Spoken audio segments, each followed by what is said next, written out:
It's all right. Now, you're fitting you saw that banner up there as you saw the 2017 Philadelphia Eagles as the Super Bowl champs. And since they won that with backup quarterback Nick Foles, a culture of battling through adversity was created by Doug Peterson. And he commended his team this week again on how they've gone through this early portion of the season, where both of these teams had Super Bowl aspirations. Both of these teams have been littered with injuries, and both have just 2 wins. But that culture's been established in Philadelphia. In Dallas, it still appears that they're still finding ways to try to weather the storm through an early portion of the season that has had a lot of ups and many more downs.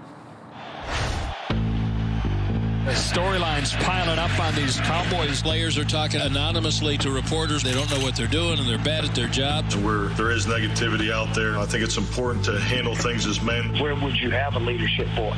Is it an experience void? Is it a talent void? Going to throw deep down the field. The guy's wide open. Goodbye. Everybody gets a big play. I mean, we've seen too much of this for too long. When I go into the locker room, there's no leadership void. Not saying he's going to get fired, not saying he should be fired. This is a bad football team. All right, Ian Rappaport, you were kind enough to call in on my show just a couple of days ago, and we were having this very conversation about the Dallas Cowboys and if they're sellers or buyers, or if Sunday night has anything to do with it, or the fact that this is a division that still can be won despite their 2-5 record. What do you make of all the releases that we saw this week? Rich, they tried to be sellers. They ended up selling Everson Griffin to the Detroit Lions just for a conditional 6th-round pick. We're not able to trade Dontari Poe. We're not able to trade Darryl Worley. So they cut both of those guys. And the reason they jettisoned 3 veterans, Rich, was not to send a message. And I talked to a high-ranking Cowboys source about this yesterday. It was just to get some fresh, new faces on the field. It's about going younger, maybe getting a little bit faster, and just getting rid of some guys who are just not performing. And they really do believe that the infusion of some youth will help today. For instance, you're going to see Randy Gregory get a little more snaps on the edge. They believe that is going to help. And, you know, it's obvious that the defense has been a problem. Last-ranked defense in the NFL. Run defense specifically, this Cowboys source mentioned, has been a frustration. They practiced well this week. They're starting to see things in practice as they want them. What I was told, if they play like they practiced this week, they'll win. That's a tall order again with a rookie starting in themselves tonight. A 7th-round choice out of James Madison by way of Pitt in Ben DiNucci, which we'll discuss later on. I think, as you could see, Michael Irvin has popped out Champ, the emotional support lone wolf. Every time we talk Cowboys. And Torrey Smith says the thing looks sick, just like the team. I see you, Torrey. Hey, T. Wow. Hey, I mean, does, man. What is he talking about? Wow. Champ looks great.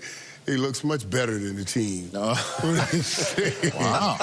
That'll cause Herb to need more emotional support, I think. Right, man. Oh. I mean, it just seems like, again, they're trying. I mean, they're trying each week. We do hear reports, well, if we do this, we do that, then I think we'll be okay. And that was when Dak was a quarterback. And if we do this, we do that, then we should be okay in Washington with Andy Dalton. And then we saw the reaction from the offensive linemen not be what you would expect of their quarterback getting blown up by the opposition. And then you hear Mike McCarthy just use the same monotone approach. It doesn't, which might be just Michael, the way a coach needs to show in public, and he might be peeling paint otherwise.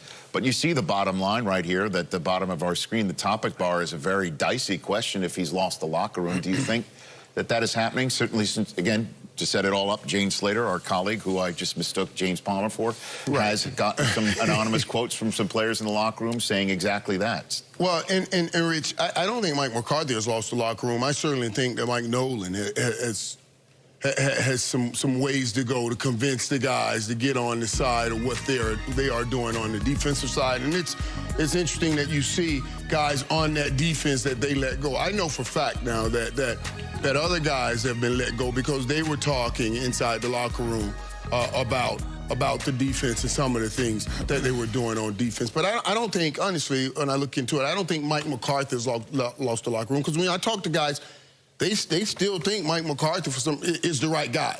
They still believe in Mike McCarthy, but you don't get those same things when you talk about Coach Nolan. You know what? I haven't talked to any of their players. I haven't, like you have, Mike, so I don't know for sure about losing locker rooms or any of that kind of thing. All I know is when in training camp, the reports out of Dallas were, hey, we practice better than we ever have, and it's fast-paced, and it's really good coaching and all that kind of thing. And as you guys know, winning breeds a great locker room, a fun camaraderie, kumbaya, all right? Losing creates chaos. It's always going to be the case. Now, if they start winning some games and getting out in front, I think some of this goes away. Now, as an outsider, and I'm not emotionally invested with the Dallas Cowboys. Michael is. I am. Right? That's why I got them champ. I'm looking at it from an outsider looking in. Man alive, I mean, this team was, you lose 2 quarterbacks now. You're on your 3rd. Little Ben's playing, all right? And all of a sudden, you've had, before that, all kinds of players gone from last year's team, hurt and musical chairs, and it's been like impossible to keep hope alive. They got to find a way to win a game or 2 here pretty darn soon. Otherwise, this chaos continues. So it's just one of those things. If you're losing, hey, it's like General Patton once said: if the troops don't care, if the troops are bitching, they don't care. If the troops are not, I'll get it right. If the troops are not bitching, they don't care. And I tell you, I think you finally got it. And you know what? They're bitching. They care. So let's see if they can get out of here. And you mentioned the word hope, and you mentioned the word belief, because that's what losing the locker room is you lose belief in the coaches, that they put you in the position to succeed. And so it sure looks to me like he's lost the locker room. When you're hearing of these reports and you're hearing players talk about, oh, these guys aren't game planning right, they're not making adjustments, they're not putting us in positions to win, that to me is losing the locker room. But the hope is, Michael, you can gain that back. I remember in 1998, my first year with the Rams, week 6 of the season, we had a players-only meeting. And we brought Dick Vermeil down into that meeting room. And it was all these players against Dick Vermeil. And we were going back and forth, and people were talking, and I'm thinking, is this what the NFL is like? But we were complaining about the way that he did things. And it wasn't easy, but Dick Vermeil went out and made some changes. He got rid of some coaches. He brought in some new coaches. He changed his philosophy on practice. And everybody knows what happened in '99 when we brought in different players as well. But the coach made some changes. We went on to win the Super Bowl that year. And Dick Vermeil is beloved in that city with what he did with the Rams. And so there is a time where you can lose the locker room, no doubt about it. But you can gain that back. But it's going to take changing. And we've seen him change some players. Let's see what he does from a coaching staff standpoint to bring back that hope and belief in the locker room. Well, it does seem to me that the hope